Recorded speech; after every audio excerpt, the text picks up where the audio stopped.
Dave Canales on the Panthers' third straight win.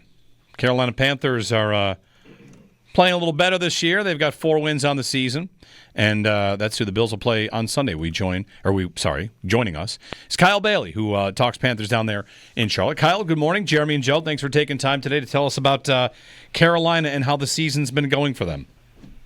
Of course, happy to do it, guys. Hope you're doing well. So, more wins this year, obviously, right? Like, things are looking good in that department.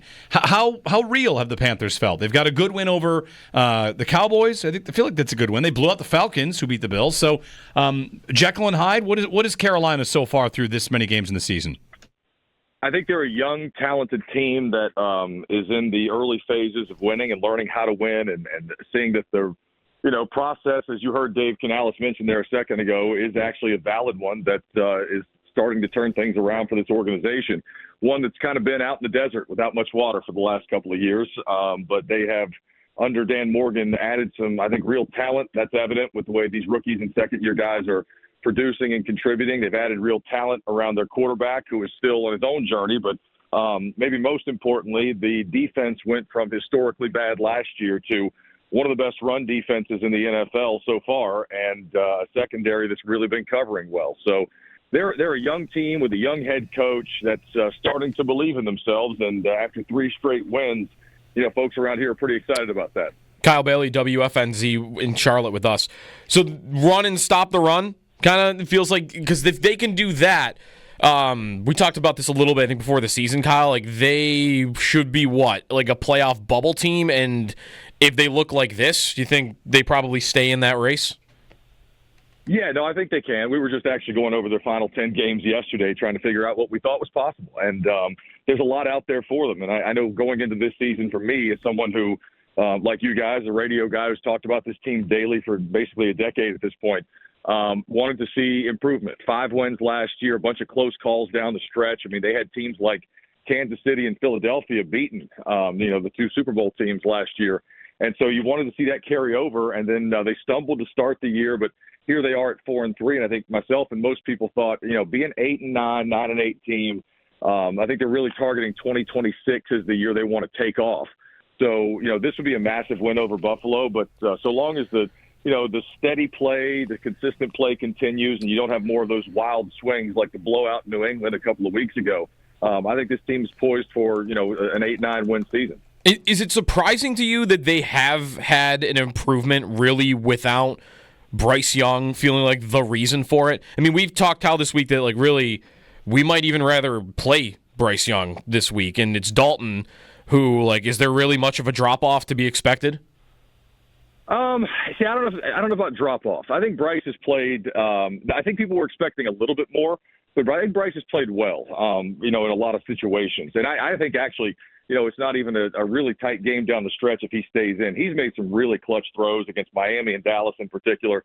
So I say all that to say he's still not a finished product. And you're right, he hasn't carried them, in a way that Josh Allen carries the Bills. But I don't think outside of a couple of turnovers in 2 games, he's ever been the reason that they've lost the game so far this year. I will say, to your point, though, I actually believe Carolina can win this game because I think Andy Dalton, with the run game, with the run defense, and Andy's ability to stand in there and take deep shots on play action, I absolutely think they can win this game. But long term, they're anxious to get Bryce Young back out there.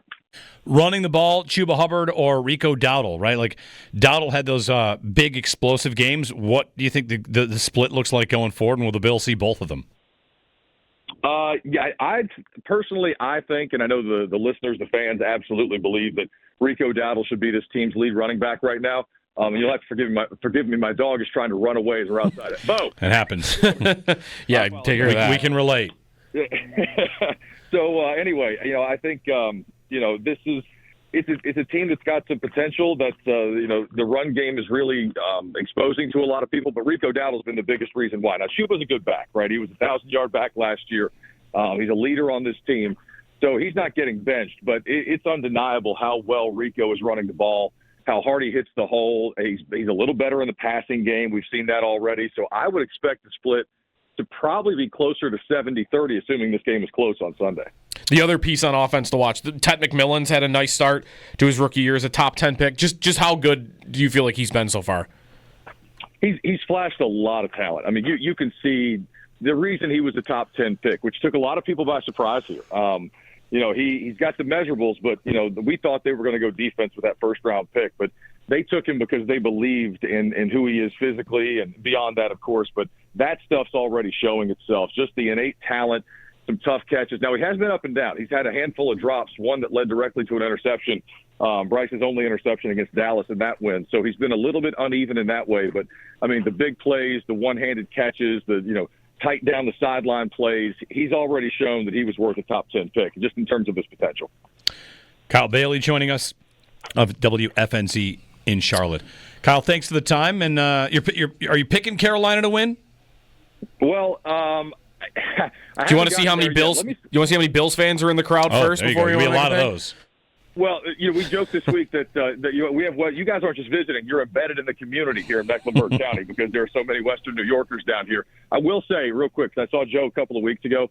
I was in Buffalo 3 weeks ago for Sunday Night Football, and shout out to those fans. That was one of the best NFL experiences that I've ever been to. I've been to a lot of stadiums, a lot of big-time college football atmospheres down here. That was one of the coolest experiences that I've ever had. Fans were first class. Hospitality was awesome, and it was a night to remember. So shout out to Buffalo because that was incredible. Yeah, very cool. Well, enjoy Buffalo traveling down there and taking over that stadium, Kyle. All right, guys. Thanks, Kyle. Thank you. Kyle Bailey of WFNZ. So on Rico Dowdle, how about this for you? If we were in Carolina, I mean, it would be nonstop screaming that it should definitely be Rico Dowdle over Chuba Hubbard. I would probably ready for this? Yeah. I've got a lot of different ways. Number 1 in the NFL in rushing yards over expected, Javonte Williams. Number 2, Jonathan Taylor. Number 3, Quinshon Judkins. Number 4, Rico Dowdle. And that's the total? Or is that per attempt? That's total. And he hasn't even started half the games. You want to go per attempt? Yeah. Per attempt. Per attempt. Let's do it a different way. James Cook, a yard over expectation per attempt. That's good. That's very good. Looking up. 1 spot up, Bijan. 1 spot up, Quinshon Judkins. 1 spot up, J.K. Dobbins. 1 spot up, Bill Ja'Cory Krosky-Merritt. 1 spot up, Rico Dowdle.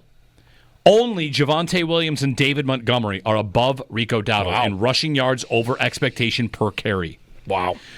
Rushing over expected percentage. What percentage of your runs do you get? Number 1, Jalen Warren. Number 2, Blake Corum. Number 3, Rico Dowdle. Number 4, James Cook. They should be handing the ball to Dowdle 70-30, 80-20. Like, they should probably feature him like the Bills featured James Cook. I mean, Dowdle did have 1,000 yards last year. With the Cowboys? He had 1,000 yards rushing for the Cowboys last season. Look at that list, by the way. All second-team guys. Like, no one really at the top of that list. Yeah. Because Bill Krosky-Merritt is a 7th-round pick. David Montgomery's on his second team. Javonte Williams is on his second team and looked shot for the last 2 years. Dowdle's on his second team and has just kind of been a guy. The thing I want to ask is, Cook. How different is Carolina from Atlanta? They run the ball well with a really good running back in Dowdle. Okay. The defense is better. Defense is better. Is Ted McMillan just going to do run the Drake London routes and just catch in front of the Bills defense all day? I don't know if he's quite there yet, but the talent level is on par with Drake London. Yeah.